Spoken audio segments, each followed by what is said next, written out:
week 117.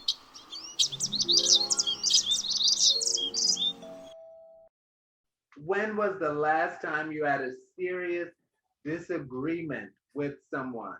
And how did you resolve it? Anybody can take it. If nobody takes it, it goes to shot.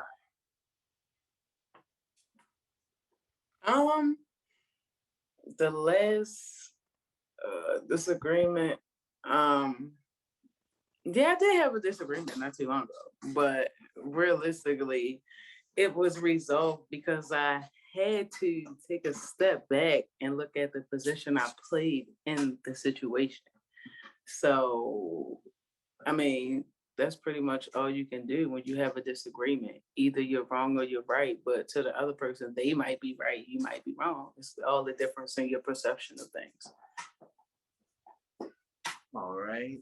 And Chrissy, Um, I can't really recall the last time I had a disagreement, but how I would handle it, of course, is to listen to the other person and just try to understand their perspective without being too stubborn and, being in my own feelings about it or in my own thoughts or, just be as logical and understanding as possible.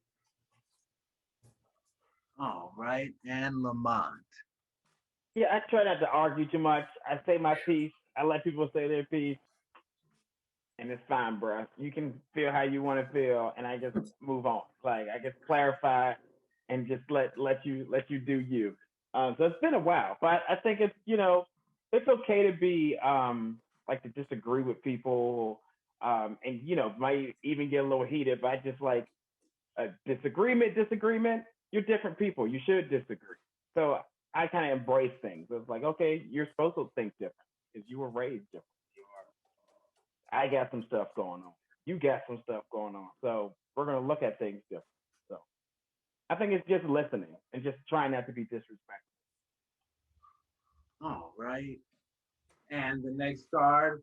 How important is alone time for you?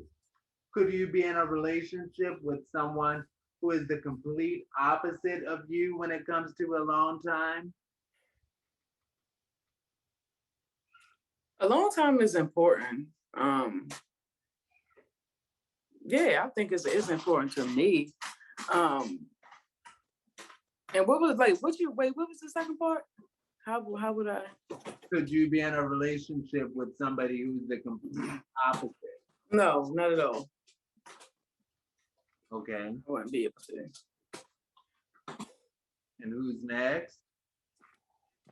Oh no, I appreciate my alone time. I need space. I grew up in a house. Sometimes there were 13, 15 people living in the house. So, the alone time was a shower. You got like 5 minutes in the shower to yourself. So, right. So, and if you stayed in there too long, they at the door. What are you doing in there?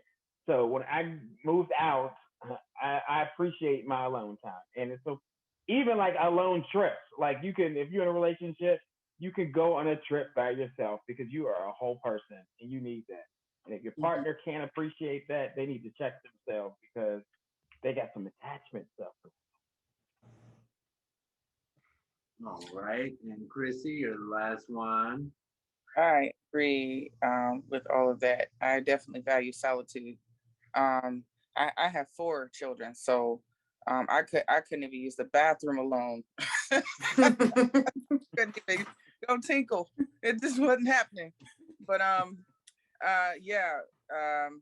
I would respect the other person's need to want to have somebody around all the time, but I could probably compromise with that person, but they would definitely have to compromise and value my personal space as well.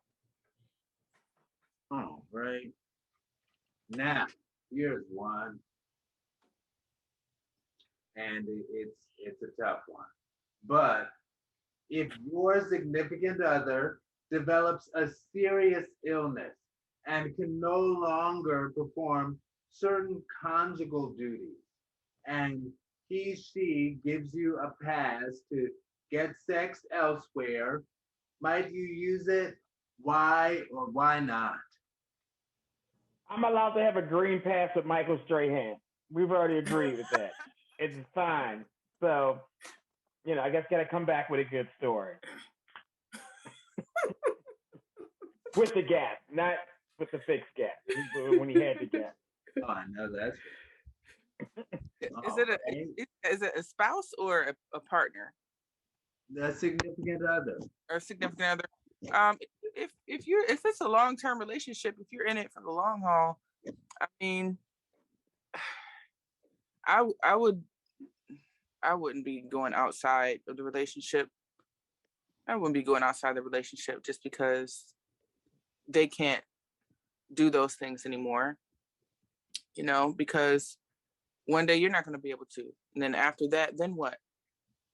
What you got to have some type of bond besides the sexual one. So for some people, like, I think we had this discussion before, like sex has always been a high priority on the list as far as a relationship for me. But if I really love and value and care for that person, and they have let's say they have a terminal illness or something debilitating, I'm not gonna step out, just to gratify some physical needs. If I'm with that person, I think that's selfish, but it's just my opinion. I agree with Chrissy. I wouldn't. It would be something to think about, but I wouldn't be able to do it because there's a lot of shit gonna come with it.